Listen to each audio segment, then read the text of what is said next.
Announcement, the owners of Britain's biggest coffee chain, Costa, have agreed to sell the firm to Coca-Cola. Whitbread, which also owns Premier Inn, was planning to spin the company off into a separate entity, but instead has accepted an offer of £3.9 billion from the American multinational. The chief executive of Whitbread explained to Sky News why the firm decided to sell.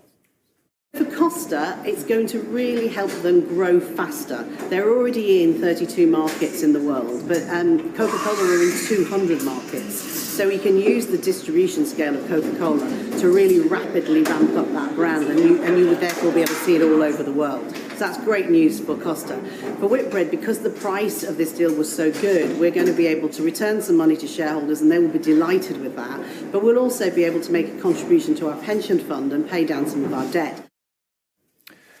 So good news, but should we do more to protect British businesses from being bought by foreign multinationals? Or is this just a sign of global success for the Costa brand?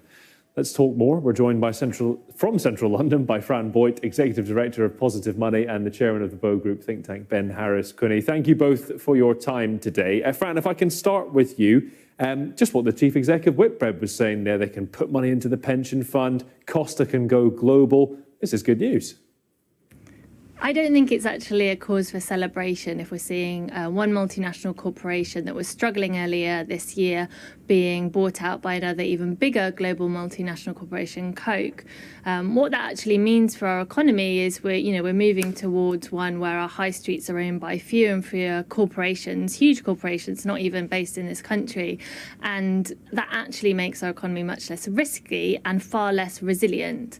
And I think if you think about independent coffee shops, which the evidence shows does employ more people locally and generally keep profits centred more locally, it's not good news for them when they see Costa that was struggling being kept afloat, and actually then their share price is spiking, seeing more money being sucked out of an area going towards shareholder profit. So I think if we're thinking about an economy that actually works for most people in the UK, this isn't a cause for celebration. Ben Harris-Quinney, just want to get Ben's thoughts on a couple of points you've raised there. A monopoly on the high street isn't healthy, and actually it's not doing that much for people on the ground in these places, Ben, in terms of jobs and well-being. Well, I'm sure there'll be a lot of jobs coming from Costa's expansion, but I mean, I agree, it's not a cause for celebration. It's not really a cause for anything. This is just part and parcel of how being part of a global market works. I'm no fan of big corporates. I prefer small businesses. But the question is, if you disagree with what is going on, who do you set up to be the arbiter of that? And generally, I find the market is a better arbiter than the government. I think there are a lot of major problems with big corporations like Starbucks, like Costa, like Coca-Cola, who tend to, from a Conservative point of view, fund left-wing social causes in order to mask the fact that they pay very little tax. And Fran is right to say that there needs to be a level playing field on the high street in terms of what the government is saying to companies. So all companies should be paying the same tax. We shouldn't be allowing the situation where big corporations are coming in and paying a much smaller percentage of tax than small businesses.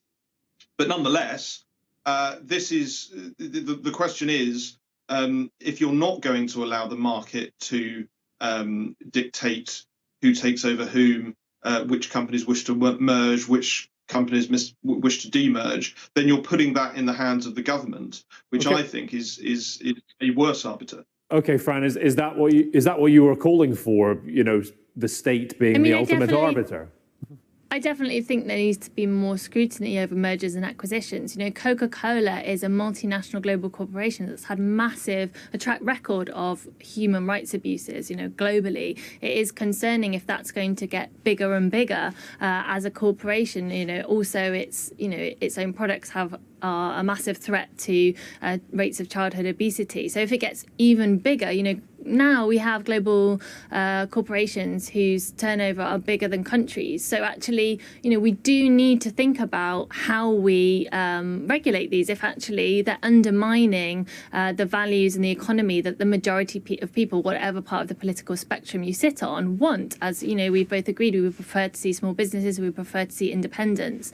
And so, there is a big question mark over how you allow continual mergers and acquisitions to take place and seeing bigger and bigger corporations. Where does it end? If you've got corporations that are much bigger than countries. So I don't think that we can take a kind of sit back approach and saying, well, this is just the way it is, let's let this happen. Okay, Ben, what do you think of that? You said you think the market is a better arbiter than the government, but what about Fran's point that we're now at this stage where companies themselves arguably are larger than several governments across the world, and the fact that there does need to be something above that? The market can't just run amok in terms of the size of the companies that you're going to have in the next 5-10 years?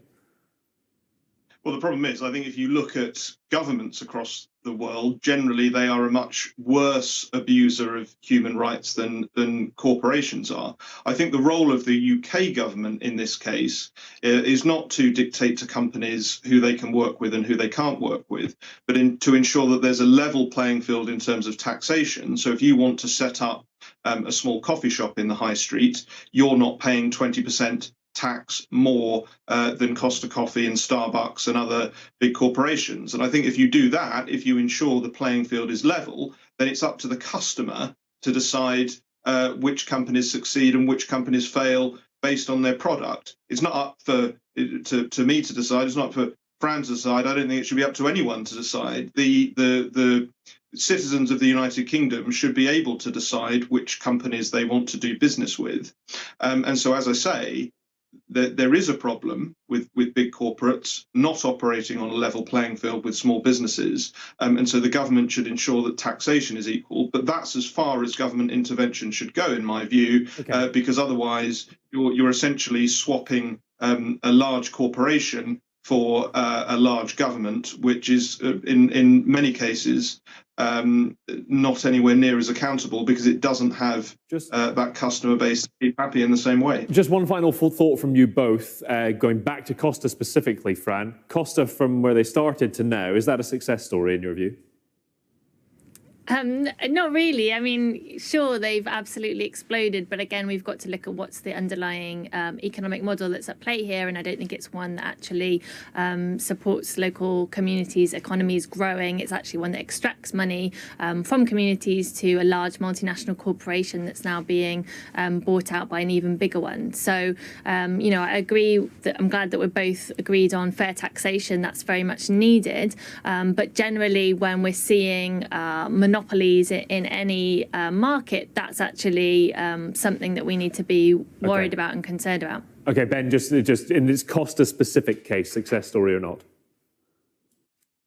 Yes, from a business point of view, I think it is a success story that they've been able to do this deal with Coca-Cola. It seems that it's going to be a mutually beneficial deal for both parties, and I don't think there's anything wrong with that specifically. Okay.